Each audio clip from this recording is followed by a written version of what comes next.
Namaste, Prakash here. In the path of the any spiritual aspirant, a clerk or character formation is considered to be one of the important attributes. Out of several attributes that help build the character and refine it further, one specific quality which really what many of our gurus of all systems keep on harping upon is what we call as humility. It is something that whether in spiritual life or in material life, as you grow higher specifically, whether you are the CEO of an organization or general manager or a vice president or a leader of any organization, as you grow higher, people would love to interact with people who are very humble. The same is true for the spiritual paths as well. Is it all that easy to build this character?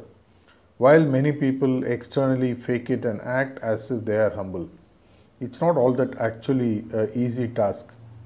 While the internal process is an ongoing activity for everyone, I would like to share one simple secret of using the external resources which is available to each and every one of us in building this important trait in us in our material and spiritual pursuits.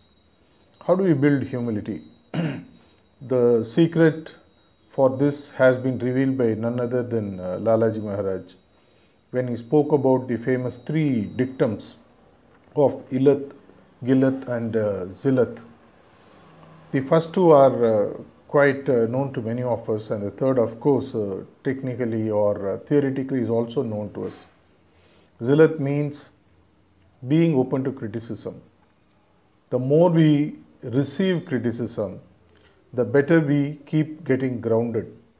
Even for those who are flying very high, as part of my coaching work that I do for large CEOs, companies, organizations, top level executives, one thing that I keep finding is that not many people can approach and talk to those at high post and tell them what they exactly feel.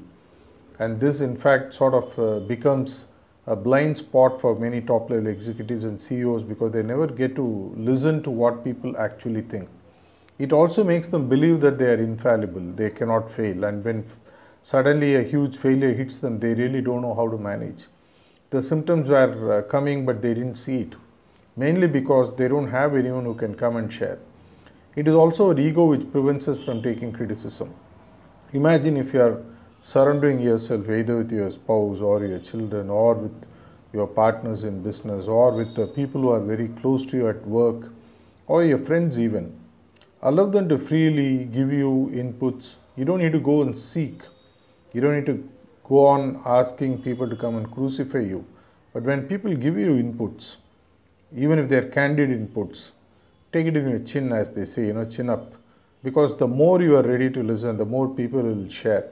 Some of them may be misplaced, some of them may be genuine, but they had been holding back all along from giving it to you because you are not ready to listen.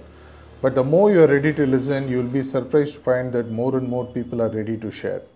And the more they are ready to share, it is just not, it's something that you take it and then leave it through the other ear. It needs a lot of maturity for you to process these inputs and see how you can shape your character further. The biggest secret to building humility is to be open to criticism or zilat, as Lalaji Maharaj would say. It would, if you are really open, doesn't matter what comes as a friendly banter or a serious critical input. Listen to it, write it down, process it at your own time, see how it can help you. Because the higher you fly, unless you are humble, the fall will be quite heavy. It is freely available because everyone loves to give advice, and the more you seek, the more you will tend to get. How you process is up to you, but be ready. The more you shut off inputs and criticism from others, the lesser the chances for you to really know what people think about you and what are the character flaws that you have.